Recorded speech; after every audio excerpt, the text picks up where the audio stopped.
What's up, everybody? My name is Shannon and I am still waiting for my Satyr, and today we are talking about the 5th book in the School for Good and Evil series, A Crystal of Time by Soman Chainani. I will say this one more time. I say this every time. I love the original trilogy. I've read it many times. It's so good. And then I decided upon this reread that I was going to finally read the spin-offs, and Quest for Glory, it's all right. It was pretty good, not gonna lie.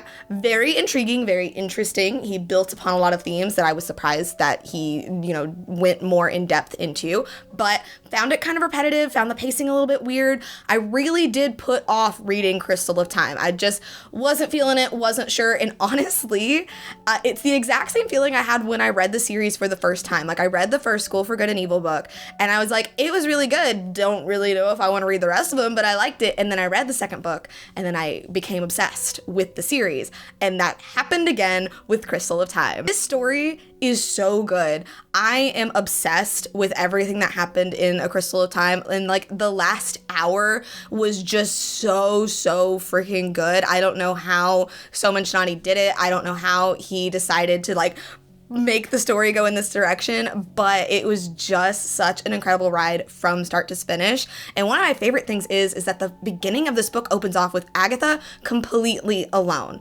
because the rest of her friends have been captured by Rian. Sophie is currently, going to be the next queen, even though she's not super happy about it. So Agatha is completely by herself, and she has to figure out how she's going to rescue her friends, how she's going to get them back. And we get to go back into the School for Good and Evil, and I just loved being able to see that school once again. I also really love that we're continuing on with the themes of Tedros and his identity, with the question being, is Rian actually, the descendant of Arthur? Is he supposed to be the one true king, or is it supposed to be Tedros? And seeing those questions actually get answered in the second book, I wasn't expecting it at all, but if anything, it just leaves so much more to build up to for that third book, and I'm so excited to get to it. And again, I think by far, and this comes as a surprise to nobody, my favorite thing was Sophie's character progression. She is one of the most amazing characters that I have ever seen on the page.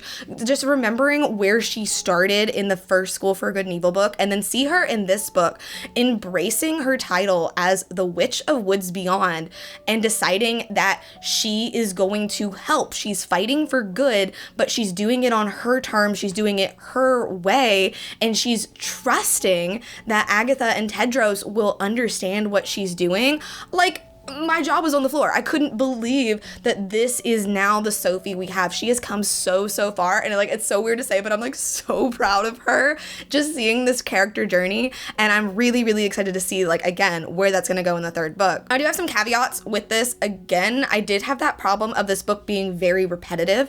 We have, people imprisoned, they escape, they get imprisoned again, they escape. It was the same thing kind of happening over and over. I really liked the center of the book when we really get into why the book is called The Crystal of Time, and then I really liked the ending as well. But again, it just was that kind of repetitive back and forth once again that made me question why this book needed to be so long. I don't think the pacing was as bad as Quest for Glory, but it definitely did drag just a little bit. So again, I'm kind of oh my god, do I want to go ahead and read the third book? Do I want to do that because it's so long? But I'm definitely more excited for it than I was going into A Crystal of Time. So overall, I'm giving this book an A-.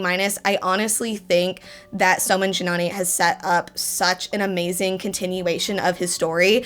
It stands on its own perfectly right beside that original trilogy. Right now, the originals are still my favorite, but I think that's a lot of it is just the nostalgia factor, because these characters have been given so much love, so much care, to see their progression and to see how they've adapted. I have a feeling, I know where our characters are going in the third book, where their futures are headed.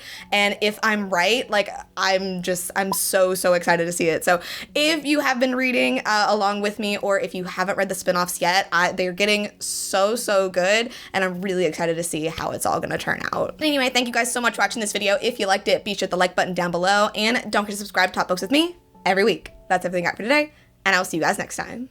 Bye.